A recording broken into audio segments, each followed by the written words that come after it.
Hampa kena tetapkan pendirian hampa. Untuk jadi orang yang luar biasa, hampa kena betul-betul follow orang yang berjaya. Betul tak betul? 75% rakyat Malaysia tidak ada simpanan sekurang-kurangnya RM1,000. Platform yang luar biasa ini bakal membantu anda di luar sana, khususnya anak muda.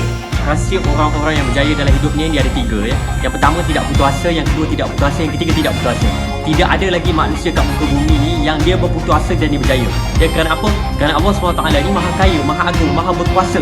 Dia yang memberikan kita sepenuh kejayaan di muka bumi Allah SWT. Yang paling penting, terus komited, terus yakin, jangan iri hati, jangan dengki dengan kejayaan orang lain. Baru kita akan melihat kejayaan di dalam diri kita.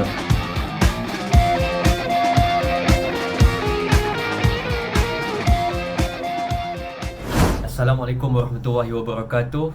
Imran Sukses here. Alright, hari ni aku nak share kepada korang semua berkenaan dengan kenapa kita kena start dalam cryptocurrency. Okay, cryptocurrency adalah mata wang digital seperti mana yang kita tahu. Okay, mata wang digital ini mempunyai nilai yang kita tahu hari ini, nilai yang sangat-sangat tinggi. Dan kita membuat andaian berdasarkan pemerhatian kita, ya, dari sudut fundamental mahupun teknikal, yang mana kita sedar ia mempunyai satu nilai pada masa hadapan. Okey, tapi apabila kita faham dan tahu dengan jelas cryptocurrency ini adalah future, kita sebut. Tapi apa yang penting sebagai seorang yang beragama Islam adalah menyimpan cryptocurrency ini adalah sebagai satu medium. Medium untuk apa? Medium untuk menambahkan pendapatan kita. Ini bukan soal menambah pendapatan untuk bekerja. Ini menambah pendapatan daripada yang biasa kepada luar biasa. Berarti kalau modalnya 1,000, kita boleh tambahkan menjadi 20,000. So itu yang dimaksudkan dengan menambahkan pendapatan. So bila bercakap soal menambahkan pendapatan ni kan, kita selalu akan cakap okey, untuk apa nak tambah pendapatan kan? Kenapa nak tambah pendapatan? Perlu tambah pendapatan sebab kita kena sedar berapa ramai hari ni. Kita cerita umat Islam umat Islam dekat dunia yang kaya, berapa ramai? Boleh kira ramai. Tapi berapa ramai yang betul-betul memperjuangkan untuk ummah? Berapa ramai?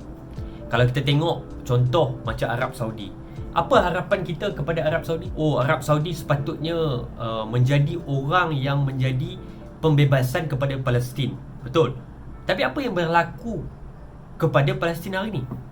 Adakah negara serantau iaitu UAE kan? Dan kita tahu UAE sendiri pun tak mau bantu, dan malah UAE sendiri menjalin hubungan dengan Israel. So ini adalah satu benda yang memang kita tak boleh harap pun pada umat Islam yang ada hari ini. Ibarat buih-buih di lautan. Okey, bila kita bercakap satu soal lain pula berkenaan dengan Islam Melayu, di tanah Melayu ni, satu benda yang kita sedar, yang berapa ramai orang Melayu yang memang kaya.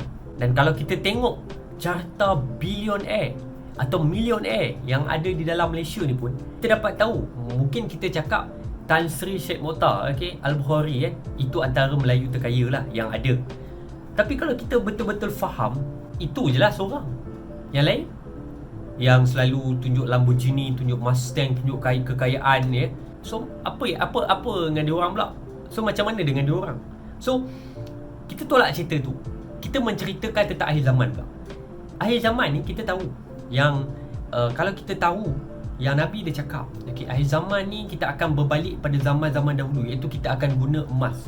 Dan kita sedar hari ni yang mana kita betul-betul dimomokkan dengan global reset, iaitu kita semua akan guna digital. Kalau kita sedar dulu, kita start dengan sistem barter. Lepas tu kita start dengan simpan. Kita dah simpan sekarang duit biasalah, duit kertas yang mana dicipta sekarang ni. Lepas tu kita dah start sekarang guna kita kalau guna GrabPay, kita guna Boost, kita pakai Maybank, Maybank punya QR scanner kan. Untuk apa? Untuk kita bayar. Sampai satu tahap yang mana sekarang ni kita dunia cashless. Okay, cashless. Yang mana lepas ni ke depan mungkin cryptocurrency akan take over the world. Tapi benda ni akan berlaku sampai bila, wallahu alam. Tapi the point yang paling penting adalah, katalah benda ni tak berlaku, benda ni berlaku panjang lah, katalah kita cakap, let's say dah 2025 lah benda ni last berlaku. Katalah 2025 berlaku, kita panggil reset ataupun sampai the reset ni berlaku 2025 kita akan betul-betul start cryptocurrency. Wallahu alam sampai bila? Mungkin 2030, mungkin 2040, sampai bila? Wallahu alam. Tapi the point dia, benda ni takkan lama. Sebab akan tiba satu saat di mana internet akan collapse. Dan sistem blockchain ni dikawal oleh sistem. Dan bila kita sebut sistem, kalau sistem ini rosak, maka dia akan collapse. Sama juga macam sistem perbankan yang kita guna hari ni. Duit dicetak dengan begitu banyak, US dollar dicetak dengan bertrilion dolar, Tapi apabila sampai satu tahap di mana inflasi itu meningkat, duit itu sudah jadi tak ada nilai, dan orang dah ada duit pun apa nak buat dengan duit tu. Faham tak? So sampai satu tahap jadi macam tu. Macam tu juga dengan kripto nanti. Fasa permulaan, fasa pertengahan, fasa akhir dia akan ada fasa akhir. So the end of the day, yang akhir tetap, yang bermula tetap akan berakhir. Yang berakhir akan menjadikan permulaan yang baru. So bila sebut pasal permulaan yang baru ni, dan apa permulaan yang baru sesudah zaman cryptocurrency. So yang kita tahu, yang sedar, kalau kita ikut apa yang Nabi dah bagi tahu kat kita, kalau kita ikut apa yang kita faham, yang mana akan berbalik pada zaman dahulu kala ni, yang mana kita akan guna emas dan perak balik, dan kalau kita sedar dengan duit yang kita ada hari ni, berapa kilo emas yang kita boleh beli? Ini persoalannya. Berapa kilo emas you nak beli? You nak cakap you nak simpan 1 gram tiap bulan, ataupun itu hanya sekadar skim penjualan emas. So bila kita bercakap soal menyimpan 1 gram, sampai bila? Sampai bila nak menyimpan 1 gram? Okay, kalau kata let's say 1 bulan 1 gram, 12 bulan baru 12 gram. Baru 12 gram. 12 tahun 120 gram. 12 tahun dia simpan baru 120 gram. So 120 gram nak buat apa? Nak buat apa dengan 120 gram tu, kan? Dalam masa 12 tahun. Dan cryptocurrency telah buat benda ni jadi lebih pendek. Apa yang dimaksudkan adalah menyimpan duit di bank mengambil masa 40 tahun untuk bank gandakan duit kita 1 kali ganda. Okay? Dan itu yang diceritakan oleh the real financial system yang ada hari ni. So kita beralih pada fasa kripto, yang mana hari ni yearly adoption, yang mana permulaan untuk kripto ni. Di mana kripto ni bermula, sekarang ni fasa permulaan dia ni. Bila dia dah bermula, kita kena in awal dalam market, supaya 2024-2025 katalah itu fasa di mana peak dia ataupun fasa pertengahan dia. Pada ketika itu kita dah boleh jual dah mungkin separuh. Okay? Sebab time tu mungkin awareness orang dah mula sedar. So kenapa saya lebih faham, lebih yakin kenapa dengan kripto ni saya boleh cakap macam ni. Cuba kita tengok satu benda. Pada tahun 2010, berapa ramai orang tahu pasal Bitcoin? Boleh kira dengan jari lah berapa ramai yang tahu. Pada tahun 2017, berapa ramai yang tahu? Semua orang tahu sebab ada skim-skim pelaburan yang ada. 2021, berapa ramai yang tahu?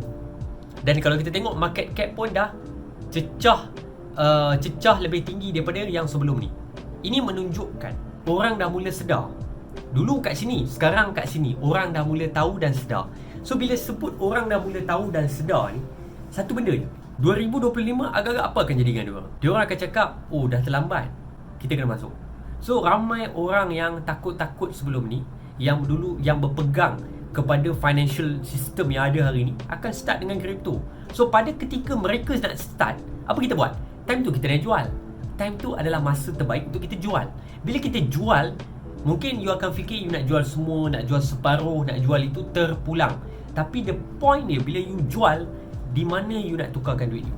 Adakah you nak tukarkan pada duit kertas, yang mana kita tahu duit kertas ini akan menjadi sumber inflasi kepada kita, yang mana akan menjadikan inflation tiap tahun, inflation rate makin meningkat. Okay? Duit kertas yang ada tetap tak ada nilai. Dan kita sedar, kita berada pada zaman yang mana kita sedar fitnah berleluasa, dan kita sendiri tahu kalau kita belajar, kita faham Yang mana ini berada pada fasa akhir zaman lah kalau kita kata, kan? Dan tak nak kupas banyak bab akhir zaman, tapi the point dia, bila kita sebut pasal yang kripto tu, kita dah jual. Kita boleh beli emas. Mungkin contohlah kita invest baru dalam 20,000 contoh. Katalah 2023, 20,000 you boleh jadi sampai 400,000 ataupun 300,000. Tengok pada strategi yang you guna. Dengan 300,000 you dah boleh beli lebih kurang 1 kilo emas kan? 1 kilo lebih lah, lebih kurang kan? So kat situ menunjukkan apa? Perlu ke you tunggu sampai 12 tahun untuk you beli emas, sedangkan you boleh pendekkan masa untuk you beli emas tu dalam setahun, 2 tahun, mau 3 tahun. Okay? Dan kita pun tahu ini cara dia. Bila kita ada banyak 1 kilo emas, bagi saya banyak, okay? You ada 1 kilo, you cuba bayang lah, katalah tiba-tiba dunia ni collapse, everything dah tak boleh guna, teknologi dah tak boleh guna, duit kertas dah tak ada nilai, cryptocurrency pun dah collapse. So apa you nak buat? You ada emas, dan emas pada ketika itu bernilai. Mungkin kalau kita tengok ini orang paling kaya, dia ada rumah banyak, dia ada aset banyak, dia paling kaya. Tapi akhir zaman you ada emas, you paling kaya. Kalau kita tahu Bank of England pun simpan emas, mempunyai reserve emas terbanyak. Tapi kalau kita sedar 2025 katalah, ataupun 2030, wallahu alam, tiba-tiba time tu emas kita kena guna, kita nak pakai emas ni, katalah that time you ada emas, you bayangkan berapa ramai umat Islam yang boleh bantu, berapa ramai umat Islam yang boleh tolong, dan berapa ramai pada ketika tu mungkin umat Islam perlukan apa, perubatan, makanan, apa-apa saja. Dan pada ketika itu penjualan hanya mata wang yang bernilai pada ketika itu, sistem yang diguna pakai adalah pertukaran emas, iaitu macam dulu sistem barter kan. Tapi yang ni pertukaran macam emas. Emas tu jadi sumber, jadi method pembayaran, ataupun method pembayaran kita kan. Macam contoh, aku nak beli aku nak beli ikan ni, okey, berapa gram emas, okey. Sama juga, mungkin akan jadi benda ni macam mana zaman dulu akan jadi, bila tak tahu. Tapi the point dia, untuk you cepatkan benda ni, inilah cara dia. So at least bila you ada emas, boleh buat macam-macam benda untuk umat Islam. It's not about you bro, it's about the future. I'm talking about the future. Ramai orang cakap, bila aku cakap pasal future ni, ramai orang akan mula rasa macam apalah cakap future. Tapi the reality is, the future yang aku maksudkan adalah, inilah future dia. Bukan cryptocurrency tu sebenar-benarnya future dia. Future kita berada pada akhir zaman adalah membantu umat Islam yang lain. Dan inilah yang cara untuk kita bantu. Kadang-kadang susah untuk diterima akal, tapi this is the reality. And the reality ni you tak boleh nak lari. Okay? So aku harap korang faham setakat itu. So insyaAllah jumpa aku untuk next video. Assalamualaikum warahmatullahi wabarakatuh.